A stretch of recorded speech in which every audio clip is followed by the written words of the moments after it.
Hey guys, good morning, it's Mike. Wanted to do another video real quick of two bezels that are going out today. There's actually two that already went out that weren't able to get videoed, so they're kind of missing, they're MIA if you will. I'll go over those in a moment. But these two here, this black one, alright, it's your slate gray dash piece, or your black, some people call it, with a black carbon fiber. You guys have seen this black carbon fiber a lot, and you know, I still have guys who watch these videos and ask, well, how does it look? You know, do I like it? Yeah, I like it. Like I've said before in other videos, you know, I'm not a carbon fiber type of guy. You know, I think of, you know, Fast and Furious and imports and things like that when I think of carbon fiber, but it adds a nice contrast and just a little bit of bling, if you will, to the inside of the vehicle. I mean, let's face it, the Dodge Ram has a very boring, bland, one-color dash piece. They didn't accent anything like Ford did, so, you know, it's nice to have something that brings a little contrast to the dash and makes it look a little bit different. So, you see so much carbon fiber in these videos because so many guys like it. I mean, I don't force this on these guys.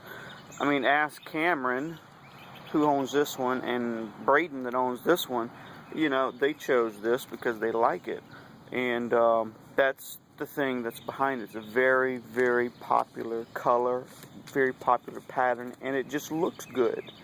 So, you know, that's why these two are this way, for guys who continue to ask. I mean, that's the best that I can explain it, I guess.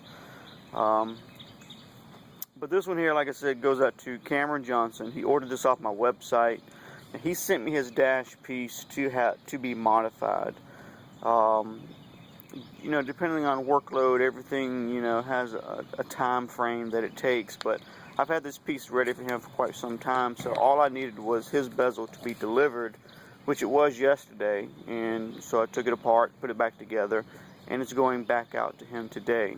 So sometimes that's how fast the turnaround time can be, especially if I know a customer is ordered, and I can have a little bit of time to prep and have one ready for him if I don't already. But he also ordered the mounting brackets and anti-theft kit, so that'll be, you know, hot glued in the bottom of the box. But this one's his. Alright. I'm going to show y'all something here in just a moment too.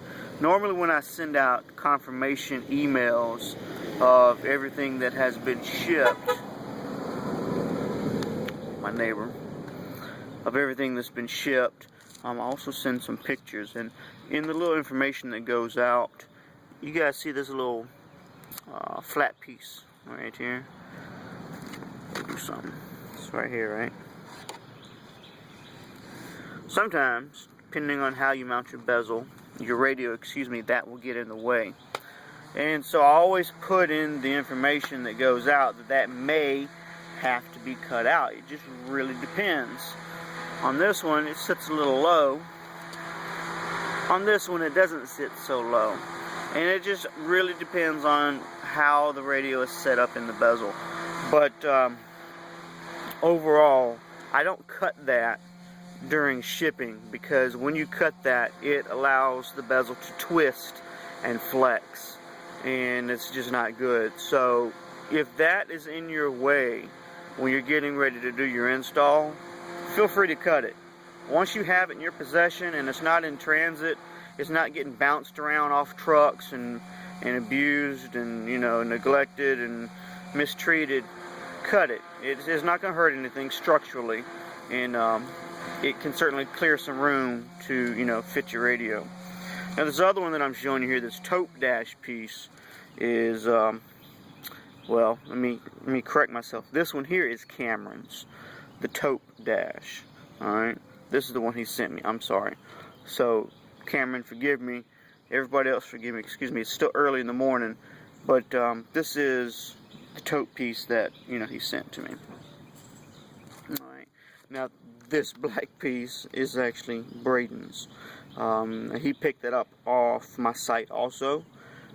He chose option 5, which is, you know, the full dash piece that you see here wrapped in a black carbon fiber. He also got the mounting kits and anti-theft screws, as well as the lower pocket. So all that's going to be included in the box in just a few minutes. It's going to be all packed up nice and safe, if you will, and be shipped out today. And both these guys get tracking numbers. Now the other two that went out, both of these, the reason you don't see them because they went out overnight. So they actually left yesterday afternoon to be delivered today. Both the customers called and wanted them sent out overnight. And one of those went to Matt Gurjack.